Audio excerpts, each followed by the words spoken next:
எல்லா ஸ்வீட்டும் ஒண்ணுதான்னு நினைச்சீங்களா? அப்போ கண்டிப்பா இந்த மித் வர்சஸ் ஃபேக்ட் வீடியோ உங்களுக்கு தான்.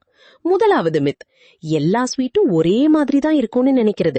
ஆனா ஃபேக்ட் என்னன்னா, அதுல சேர்க்கிற இன்கிரீடியன்ட்ஸ் தான் அதோட தரத்தையே முடிவு பண்ணுது. ரெண்டாவது மித், ட்ரெடிஷனல் ஸ்வீட்ஸ்னாலே சக்கரை அள்ளி கொட்டும் திகட்டும்னு நினைக்கிறது. ஆனா ஃபேக்ட் என்னன்னா, கரெக்டான பக்குவத்துல செய்யற பாரம்பரிய ஸ்வீட்ஸ்ல ஸ்வீட்னஸ் எப்போதுமே கரெக்டா பேலன்ஸ்டா இருக்கும். குவாலிட்டியில காம்ப்ரமைஸ் பண்ணும்போதுதான் அது திகட்ட ஆரம்பிக்கும். மூணாவது மித், ஸ்வீட்ஸ் எல்லாம் வெறும் ஃபெஸ்டிவலுக்கு மட்டும்தான் நினைக்கிறது. ஆனா ஃபேக்ட் என்னன்னா, ஒரு நல்ல குவாலிட்டியான ஸ்வீட்டோட ஒரு சின்ன பீஸ் கூட உங்க உடம்புக்கு ஒரு சூப்பரான நேச்சுரல் எனர்ஜி பூஸ்டர். அதனால நீங்க என்ன சாப்பிடுறீங்கன்னு தெரிஞ்சுக்கங்க. எப்போதுமே குவாலிட்டியை சூஸ் பண்ணுங்க. பெஸ்ட் குவாலிட்டிக்கு இப்பவே நம்ம நெல்லை ஸ்ரீ கண்ணன் ஸ்வீட்ஸ்க்கு ஓடிவாங்க. அப்படியே நம்ம பேஜையும் ஃபாலோ பண்ணிக்கோங்க.